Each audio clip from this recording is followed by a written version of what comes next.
বিসমিল্লাহির রহমানির রহিম। খাবার শুধু পেট ভরানোর মাধ্যম নয়, এটি একটি ইবাদতও হতে পারে যদি আমরা সঠিক আদব মেনে চলি। আজকের ভিডিওতে আমরা জানব খাওয়ার সময় যটি গুরুত্বপূর্ণ ইসলামিক শিষ্টাচার যা আমাদের ব্যক্তিত্ব, ঈমান এবং পারিবারিক সম্পর্ককে সুন্দর করে তোলে। ভিডিওটি শেষ পর্যন্ত দেখুন, কারণ শেষের পয়েন্টটি অনেকেই ভুলে যান। অনেকেই সরাসরি বোতল মুখে লাগিয়ে পানি পান করেন, কিন্তু এটি শিষ্টাচার বিরোধী এবং অস্বাস্থ্যকর। ইসলাম আমাদের পরিচ্ছন্নতা শিখিয়েছে। নিজের প্রয়োজন অনুযায়ী গ্লাসে পানি ঢেলে পান করুন, এতে অন্যদের প্রতিও সম্মান দেখানো হয়। ছোট আচরণই বড় চরিত্র গড়ে তোলে, প্রশংসা সম্পর্ককে গভীর করে। রান্না করা সহজ কাজ নয়, সময়, শ্রম, ভালোবাসা লাগে। নবীজি কখনো খাবারের দোষ ধরতেন না।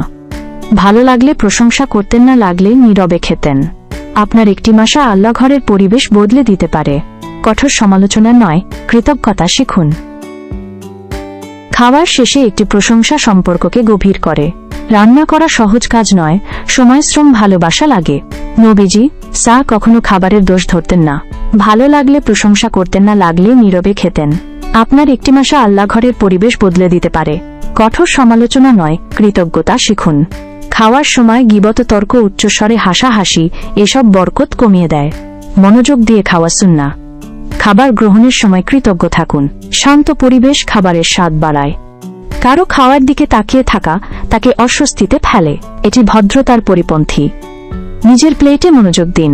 প্রত্যেকের ব্যক্তিগত স্বাচ্ছন্দ্য রক্ষা করা আদবের অংশ। খাবার অপচয় বড় গুনাহ, যতটুকু প্রয়োজন ততটুকুই নিন। অনেক মানুষ আজও অভুক্ত থাকে। অপচয় না করে কৃতজ্ঞ থাকুন। খাবারের বরকত বাড়ে সংযমে। অন্যের প্লেট থেকে অনুমতি ছাড়া খাবার নেওয়া ঠিক নয়, এতে অস্বস্তি ও সম্পর্কের দূরত্ব তৈরি হয়। ভদ্রতা হল অনুমতি চাওয়া, এটি সম্মান ও চরিত্রের পরিচয়।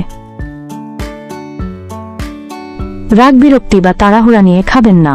খাবার গ্রহণ একটি নিয়ামত, শুকরিয়া সহকারে খাবেন। মন শান্ত থাকলে শরীরও উপকৃত হয়। খাওয়ার সময় যেন পোশাকে না লাগে সেদিকে খেয়াল রাখুন। পরিচ্ছন্নতা ঈমানের অংশ। পরিপাটি আচরণ মানুষকে সম্মানিত করে।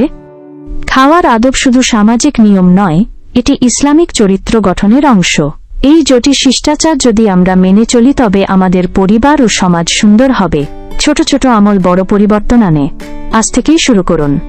যদি ভিডিওটি উপকারী মনে হয়, লাইক দিন, শেয়ার করুন এবং সাবস্ক্রাইব করুন লাইফ অ্যান্ড ম্যানার্স বিডি।